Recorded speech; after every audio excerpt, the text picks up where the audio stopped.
नमस्कार. नवराष्ट्र नववार्तामध्ये मी दीपक मोरे आपलं सर्वांचं स्वागत करतो. या विशेष कार्यक्रमात विविध क्षेत्रात काम करणाऱ्या मान्यवरांशी आपण चर्चा करत असतो.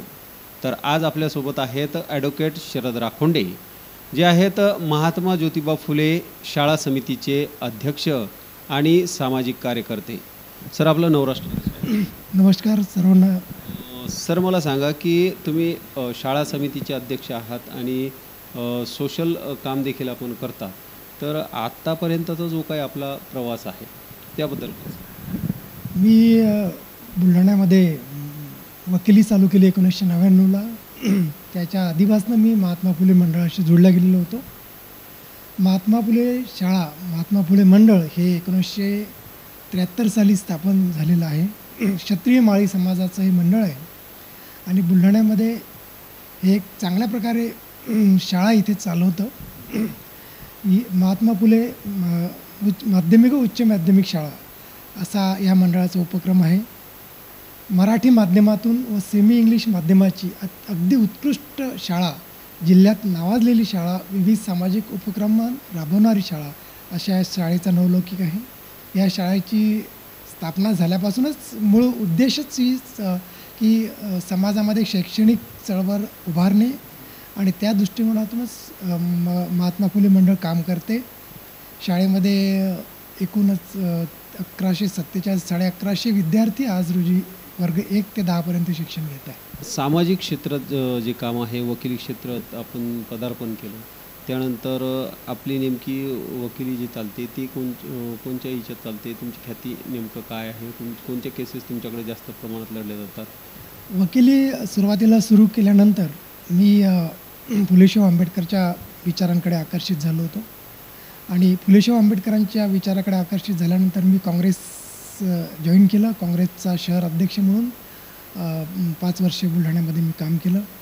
त्याच वकिली करता करता या काँग्रेसच्या माध्यमातून म्हणा, महात्मा फुले मंडळाच्या माध्यमातून म्हणावं, सामाजिक काम करण्याची एक आवड म्हणावं, तर मी काम करायला लागलो बुलढाणा शहरामध्ये, बुलढाणा जिल्ह्यामध्ये काँग्रेसच्या माध्यमातून, महात्मा फुले मंडळातून. आणि मी नंतर पुढे चालून मग स्पोर्ट्समध्ये पण आलो. सामाजिक उपक्रम आणि वकिली क्षेत्रामध्ये मी सिव्हिल मॅटरमध्ये जास्त काम करतो. त्याचप्रमाणे लेबर ॲक्सिडेंट अशा या केसेस पण घेतो. त्याचप्रमाणे विविध बँकेच्या पॅनलवर सुद्धा आहेत. बँकेच्या केसेससुद्धा मी बँकेच्या तर्फे चालवतो.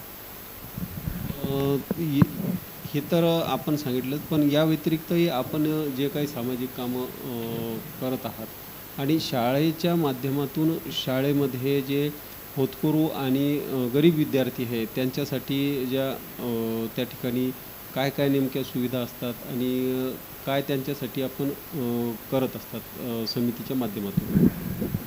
महात्मा फुले मंडळाद्वारे जी शाळा चालवली जाते ही आजकाल आपण बघतो की शिक्षणाचं किती बाजारीकरण झालेलं आहे.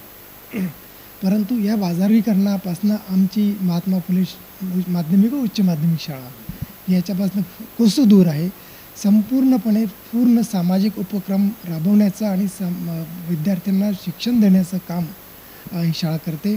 या शाळेच्या माध्यमातून विविध उपक्रम राबवले जातात.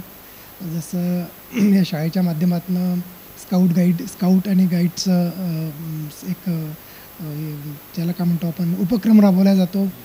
संपूर्ण शाळा जर तुम्ही बघितली महात्मा फुले शाळा, तर संपूर्ण शाळेच्या भिंतीवरती विविध चित्रांच्या रूपाने आणि विविध महापुरुषांचे विचार तिथे मांडलेले आहेत, चित्राच्या रूपाने मांडलेले आहेत आणि तसे लिहिलेले पण आहेत. त्याचप्रमाणे दैनंदिनी म्हणून एक उपक्रम आहे, तो पण तिथे राबवला जातो. असे ह्या माध्यमातून बरेचसे उपक्रम याच्यामध्ये राबवल्या जातात आणि आम्ही सतत राबवत असतो. शाळेमध्ये 30 ते 35 लोकांचा स्टाफ आहे, शिक्षकांचा स्टाफ आहे. शिक्षक अति उत्कृष्ट शिक्षक आमच्या शाळेमध्ये आहेत की ज्यांच्या ह्या शिक्षकांमुळे ही शाळा टिकून आहे. मंडळामध्ये बघितलं तर चांगले आतापर्यंत अध्यक्ष होऊन गेले.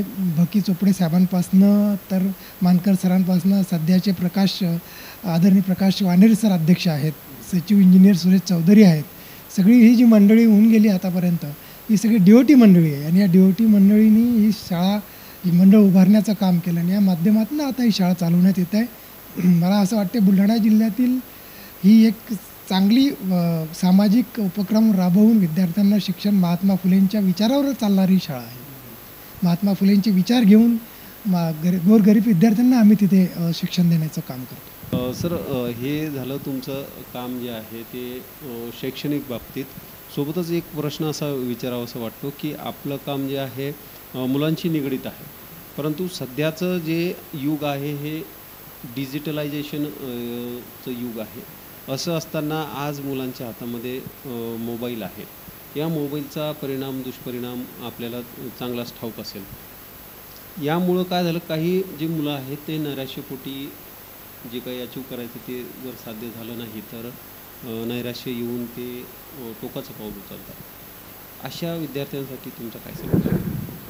आजच्या जगामध्ये आजच्या जेवढ्या काही शास्त्रज्ञांनी विविध शोध लावले आणि भौतिक सुख निर्माण केली, मानवाने मानवाच्या विकासासाठी आणि सुख समाजासाठी ज्या भौतिक सुविधा उपलब्ध करून दिल्या, तिच्यामधला एक चांगला शोध म्हणता येईल कम्प्युटर आहे आणि त्याच्या माध्यमातून नॅनो टेक्नॉलॉजीच्या माध्यमातून मोबाईल आहे. आजकाल मोबाईल हा चांगला की वाईट असा प्रश्न पडायला लागलेला आहे की मोबाईलचा उपयोग कसा करता येईल. ज्याच्या हातात जी वस्तू पडाली, जसा अणुबॉम्बचा उपयोग चांगला की वाईट, अशा प्रकारे मोबाईलचा उपयोग चांगला की वाईट अशी परिस्थिती निर्माण झाली आहे. आज परिस्थिती अशी आहे की मोबाईल आता कोरोना काळामध्ये मोबाईल वापरणं अनिवार्य झालं होतं शैक्षणिक दृष्टिकोनातून. त्याच्यावर ऑनलाईन अभ्यास करत होते. त्याच वेळेस सर्वांना मोबाईल विकत घ्यावं लागले, विद्यार्थ्यांना शिकवावं लागलं मोबाईलमध्ये ऑनलाईन शिक्षण कसं होतं. पण या मोबाईलचा जर चांगला उपयोग घेतला, त्याचा जर शैक्षणिक दृष्टिकोनातून आणि विविध माहितीसाठी जर हा मोबाईलचा वापर केला तर निश्चितच चांगला आहे. परंतु त्याचा जर मिसयूज केला तर ते तुम्हाला वाईटच आहे. तर मी तर नेहमी सांगतो की मोबाईल मुलांनी कमी वापरावं किंवा वापरू नये, कोणत्या वेळेत वापरावा याचे घरामध्ये प्रत्येक आईवडिलांनी नियम तयार करायला पाहिजे की या काळातच मोबाईल वापरला गेला पाहिजे, अन्यथा त्याच्यानंतर वापरायला नाही गेला पाहिजे, असं काहीतरी नियम आईवडिलांनी. पण काय होतं की बरेच ठिकाणी बरेच घरांमध्ये की अनवधानं म्हणा की काय म्हणा की आईवडीलच स्वतः मोबाईलमध्ये गुंग असतात. त्यामुळे ते विद्यार्थ्यांना काय म्हणतील. आणि या मोबाईलमुळे एक ड्रॉबॅक असा झाला की वाचनाची आवड जी आहे हे विद्यार्थ्यांची निघून चालली. म्हणजे कुठलंही उत्तर शोधायचं तर लगेच गुगलवर जायचं आणि शोधायचं. मग त्याच्यामध्ये खरं असो खोटं असो गुगलवरती दोन्ही माहिती मिळतात. परंतु हे जो इतिहास आहे आपला, जो महापुरुषांचा इतिहास आहे, जो पुस्तकाच्या माध्यमातून विविध मोठमोठ्या लेखकांनी लिहून ठेवला आहे. फुले आंबेडकर आहे, गांधी आहेत, महात्मा गांधी आहेत, असे बरेचसे आहेत की ज्यांचे इतिहास तुम्हाला वाचणं आवश्यक आहे. आणि त्या इतिहासातनं तुम्ही सकारात्मक विचार घेऊन या भारत देशाच्या विकासासाठी तुम्ही कॉन्ट्रिब्युशन देऊ शकता. तर ते वाचनाची आवड निर्माण करण्यासाठी तुम्हाला मोबाईल बाजूला ठेवणं आवश्यक आहे. की शाळा समितीचे तुम्ही अध्यक्ष आहात, भविष्यात आणखीन काय करणार किंवा काय उपाययोजना तुमच्या मनी आहेत किंवा त्या राबवणार आहेत? शासनाकडे तुमची काय मागणी आहे? महात्मा फुले मंडळाच्या माध्यमातून ही जी आमची महात्मा फुले उच्च माध्यमिक शाळा चालवल्या जाते, याच्या माध्यमातून आता आम्ही या मंडळातर्फे कॉन्व्हेंट चालू केलेली आहे. त्या कॉन्व्हेंटमध्ये 200 विद्यार्थी सध्या आहेत. ही जांभरूणला चालवतो आम्ही शाळा. तिथे आम्ही जागा घेऊन तिथे बांधकाम करून कॉन्व्हेंट चालू केलेली आहे. त्याचप्रमाणे महात्मा फुले मंडळाच्या माध्यमातून वाचनालय चालवलं जातं. जे वाचनालय आदरणीय आमदार धीरजभाऊ लिंगाळे यांच्या घराच्या जवळ आहे. स्वर्गीय लक्ष्मणदादा वानखेडे यांनी ती 1976मध्ये जागा दान दिली होती वाचनालयासाठी. आणि तिथे टिनाचं वाचनालय आतापर्यंत होतं. तिच्यामध्ये जवळजवळ 5000 पुस्तकं आहेत मंडळामध्ये, आपल्या वाचनालयामध्ये. आणि आता त्या इमारतीचं बांधकाम आम्ही चालू केलेलं आहे. तिथे एक अद्ययावत अभ्यासिका वाचनालय असे 2 उपक्रम आम्ही तिथे चालू करणार आहे. त्या दृष्टिकोनातून तिथे बांधकाम चालू केलेलं आहे. निश्चितच सर, आपण शैक्षणिकदृष्ट्या जे आपलं काम आहे, जे योगदान आहे ते फार महत्त्वाचं आहे. आणि वकिली क्षेत्रात देखील आपलं चांगलं या ठिकाणी काम आहे. यापुढेही अशाच काम आपल्या हातून घडू अशी कामना या ठिकाणी करूयात आणि पुढच्या भागात पुन्हा भेटूयात. नवीन विषयावर पुन्हा चर्चा करूयात. तोपर्यंत नमस्कार. नवराष्ट्र. दीपक मोरे, बुलढाणा.